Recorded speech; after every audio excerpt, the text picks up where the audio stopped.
Hi guys, Russell here from Homebrew Republic. Welcome to another brew review. Today we're checking out the Mangrove Jacks Craft Series Pear Cider. This will be the third cider I've ever made. The first one was the Mangrove Jacks Craft Series Apple Cider, and the second one was the Mangrove Jacks Craft Series Raspberry and Lime Cider. Both were great successes. I'm going to chuck the links up on the screen if you want to go back and check out those brew reviews. The thing that I've learned and come to love about the Mangrove Jacks Craft Series kits, apart from being quick and easy to make, they mature very quickly in the bottle up to the point where you have a great brew to drink.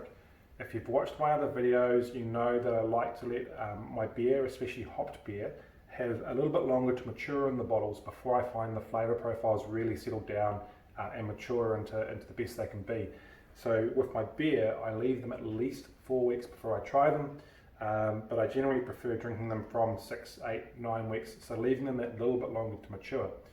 With the Craft Series cider kits, what the instructions say, I think it's to leave them 10 days in the bottle to mature. So round figures, let's just call that 2 weeks. So basically from 2 weeks, we have a great brew that we can drink.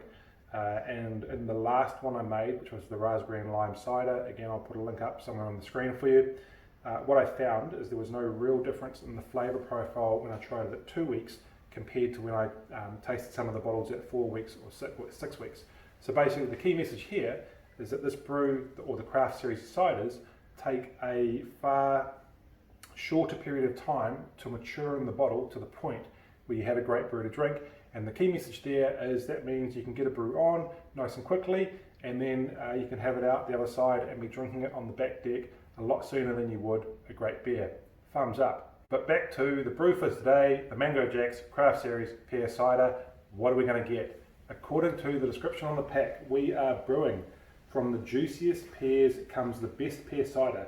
This cider has a sweet, mellow pear flavour which will satisfy the thirst. As always, sounds pretty good, right? Let's check this kit out. These kits are from the Mangrove Jacks Craft Series range, which also means the pouches are filled using a cold-filled nitrogen flush technology.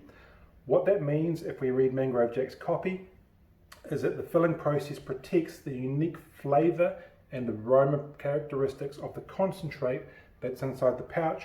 In short, better concentrate, better finished product. The Craft Series packs also have an incredibly well-designed pouch, and what we have is a wet side and a dry side.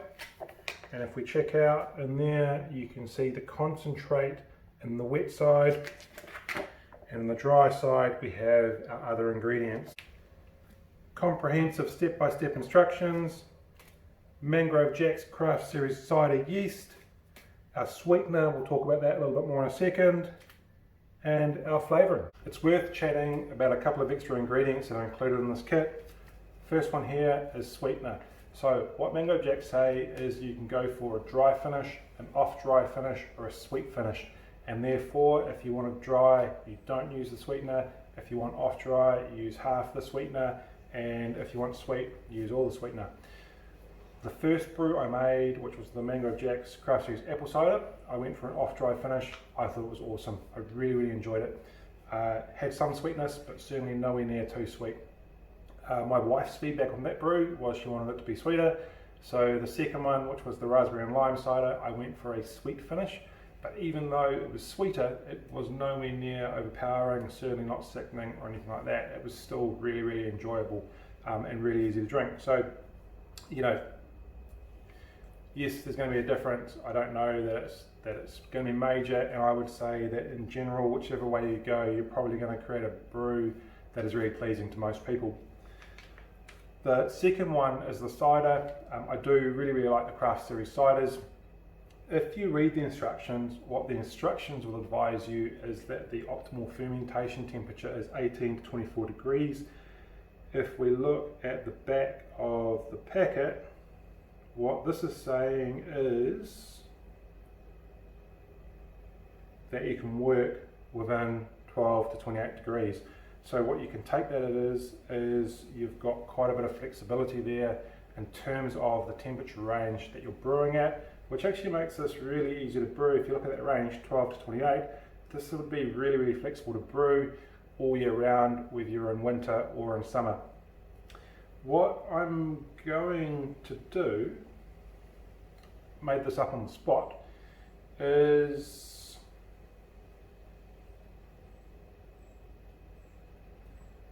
just to experiment.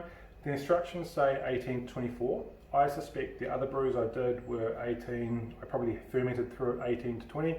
I'm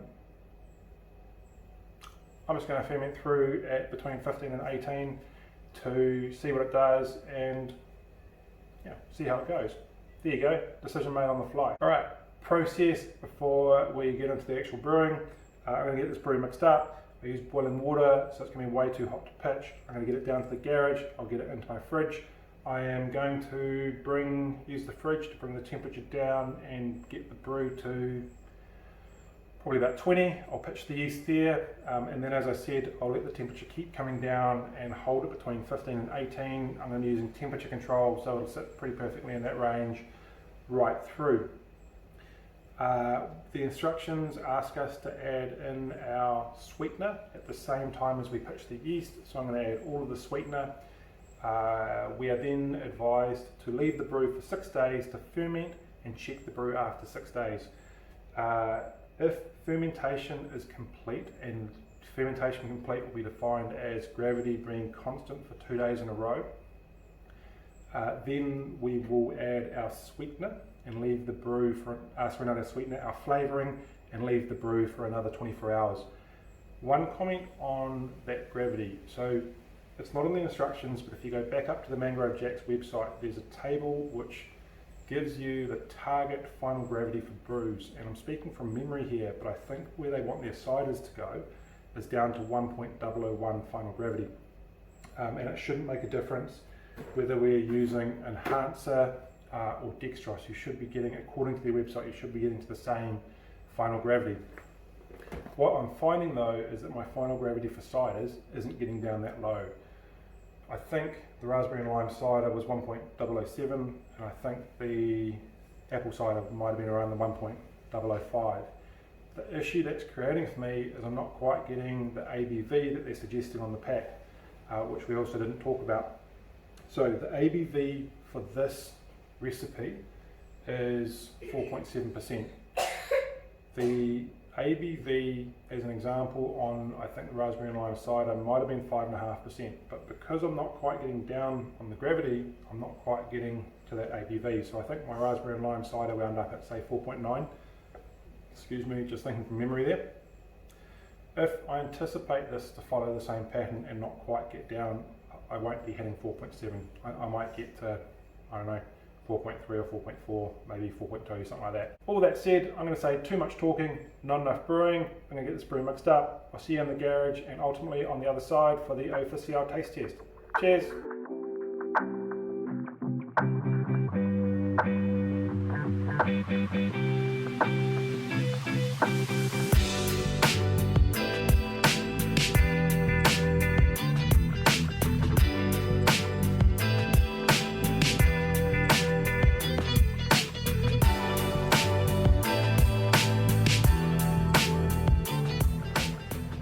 Hey guys, welcome to the garage and the brew fridge. What you can see there is my trial glass and my hydrometer. It looks like we've got an original gravity of 1.044. Seems about sort of normal. Got my dual temperature controller hooked up. So everything's hooked up, the fridge, the heat pad and the temperature controller, but for what we're doing, heat pad won't go on. Right now we are, broadly speaking, somewhere between 20 and 24. I'm going to pitch the yeast, and I have, as I said, I've set the temperature controller to hold loosely between about 16 and 18. I think I said 15 and 18 earlier on. So all that said, I'm going to open this up and get the yeast and the sweetener in. But before I do, very quickly, I always use a trial glass for the hydrometer.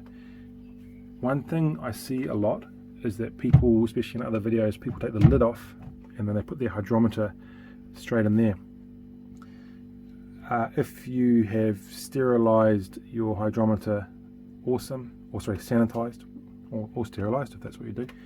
If you've sanitised your hydrometer, awesome, but you know, unless you're sanitising it every time, each time you do that, you risk introducing bacteria to your brew. So, you know, just go the safe way and use a trial glass each time.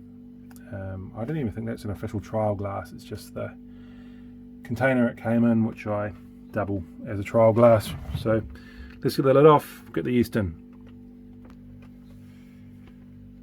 Alright guys, here we go. We'll start with the sweetener. I think I said I'd do this as off dry, so I'm going to use around about half that. I'm not really going to measure it, I'm just going to, okay, that was more like all of it. So apparently we're going for a sweet finish, and yeast, Mangrove Jacks MO2 Craft Series Cider yeast, came with the kit as we know, and in we go.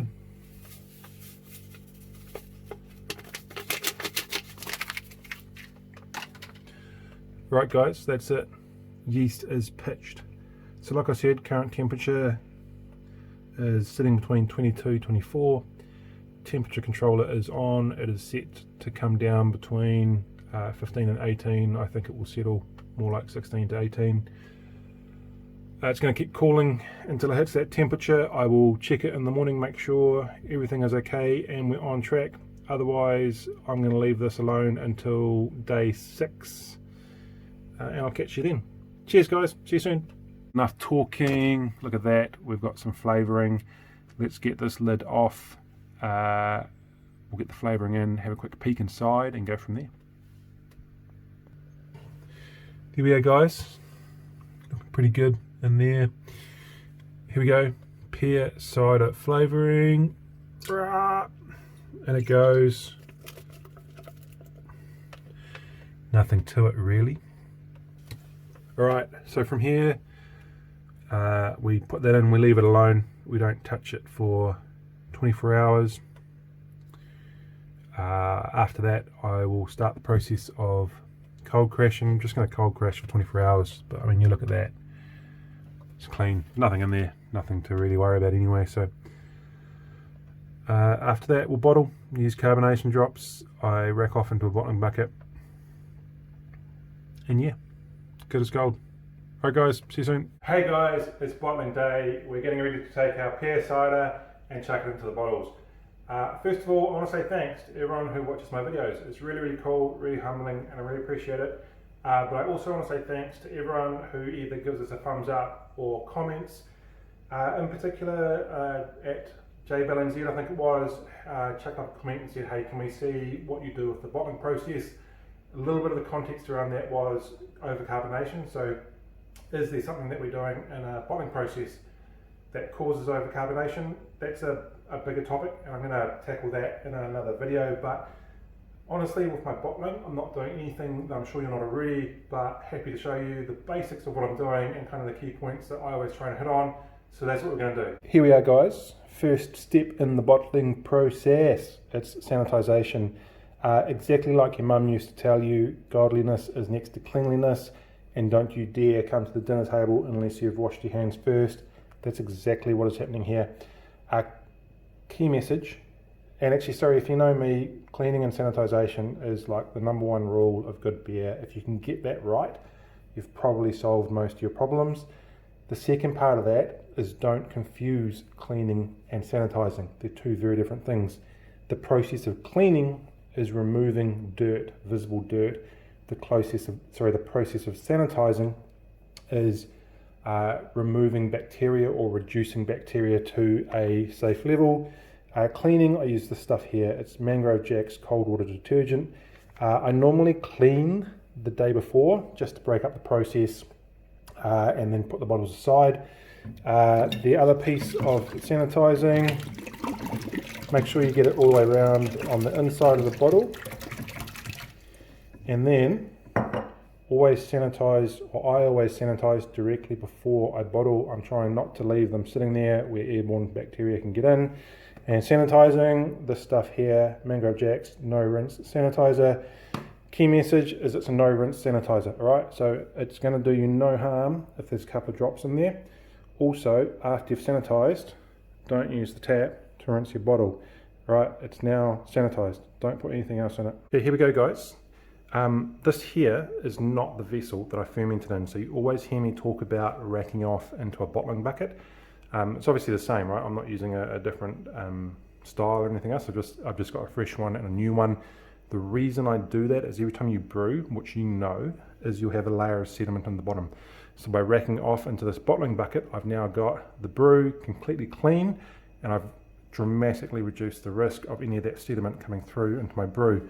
Now the other thing I use is this guy here, bottling wand. All right, if you bought a starter kit, there's a good chance this came with it. If you don't have one of these, I would really suggest you go and get one.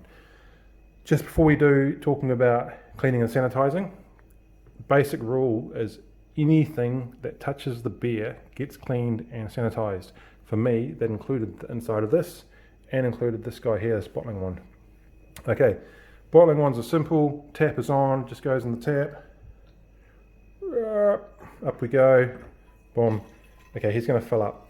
So the reason I really like these bottling wands, apart from being easier and no fuss and no mess, is they dramatically reduce, how do I say this, oxidation.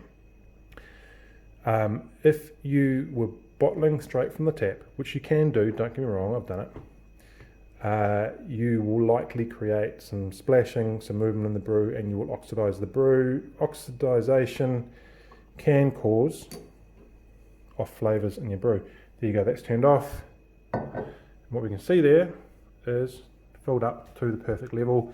Okay, so like I said, it reduces oxidation. Reducing oxidation means you are further reducing the chance of off flavors in your brew. So that's the main benefit. But like I said, they're easier, they're cleaner.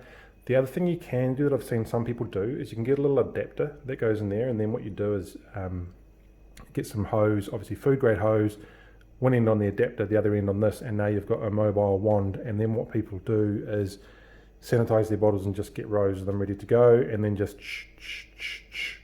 boom, Bob's your uncle. Right, final steps. Carbonation drops. I'm a fan of carbonation drops. They're just easy, right? 1, 2, in they go. I'm also a fan of 750ml bottles. So a note on the carbonation drops, they only work, one carbonation drop is designed for 375 mils of liquid volume. So therefore they're only going to work on your small bottles or your bigger bottles like this. If you're using 500ml bottles, you're better off using self-measured priming sugar. Caps, when you don't drop it, everything, everything gets sanitized. That includes these caps, right? Cap goes on, boom. Here we go, guys, final step.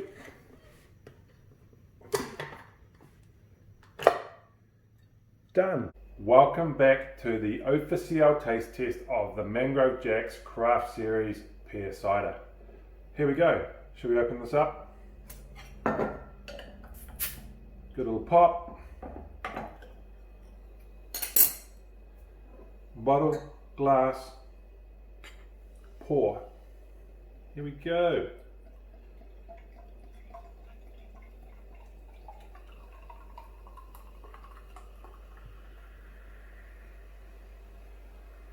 There we are, team. 1 glass of freshly poured pear cider. All right, aroma. Exactly as you would expect, some big juicy pear aromas jumping right off the top. Make no mistake, we're talking about a pear cider. It's good. It's very crisp, very fresh, and very clean. It's really nice, really similar. If you've tried any of the other craft series ciders, in that respect, really similar.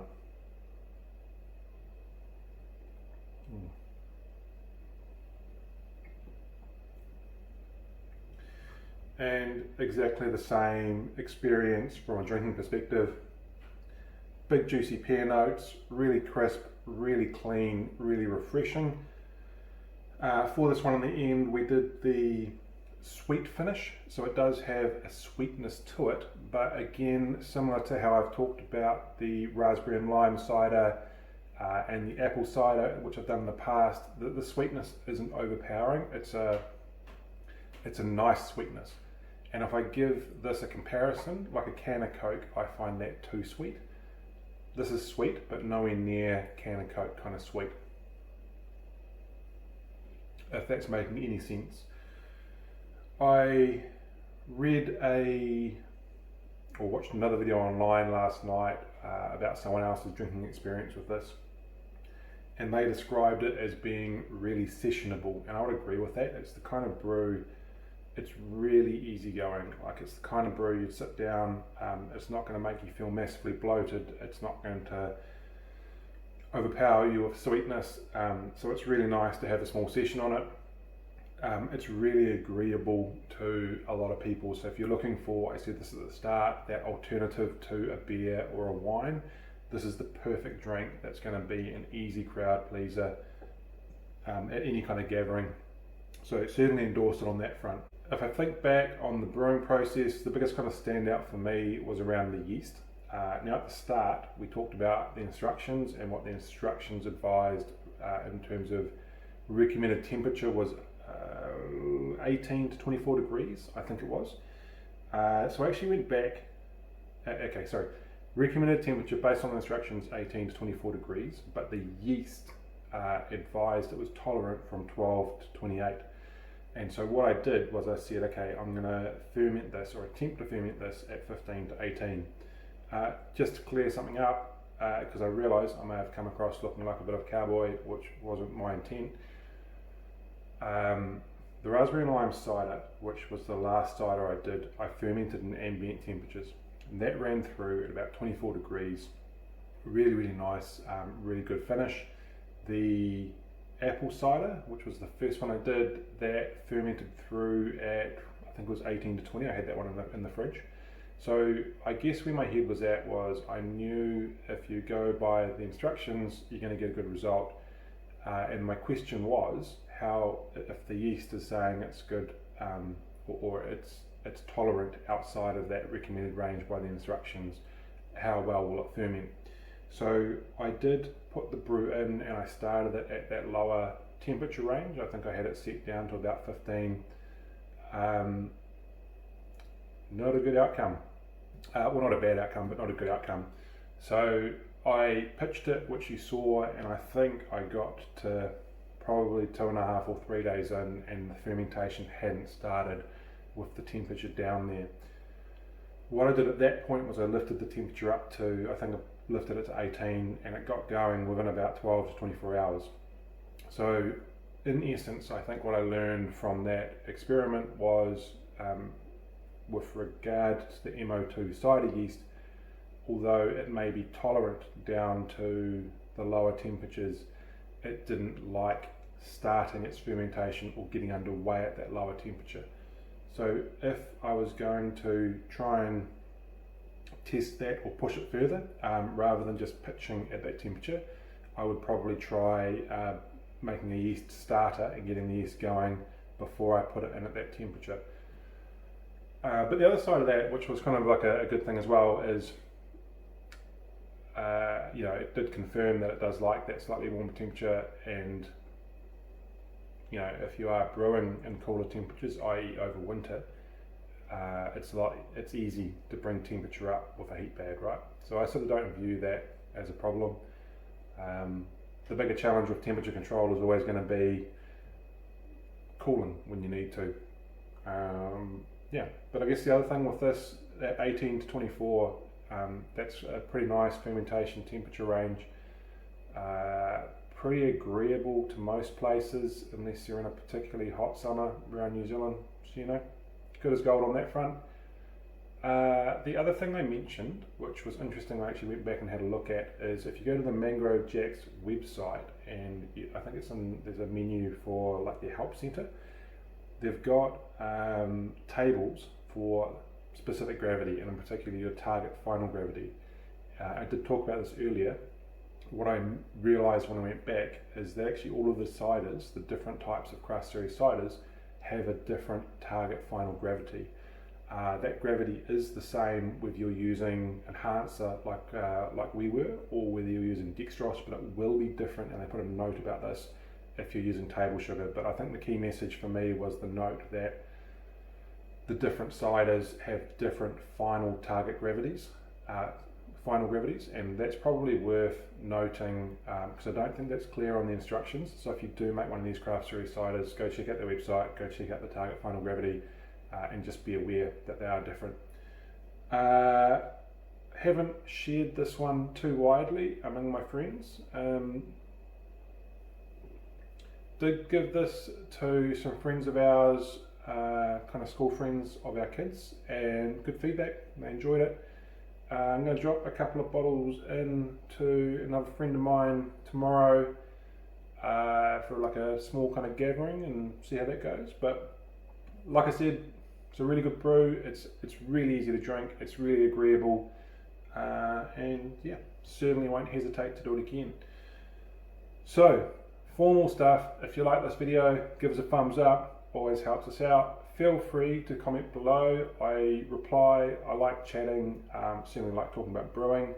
And the next video that you're going to see is going to be the new brew review format, which I've been talking about, and I'm really looking forward to it.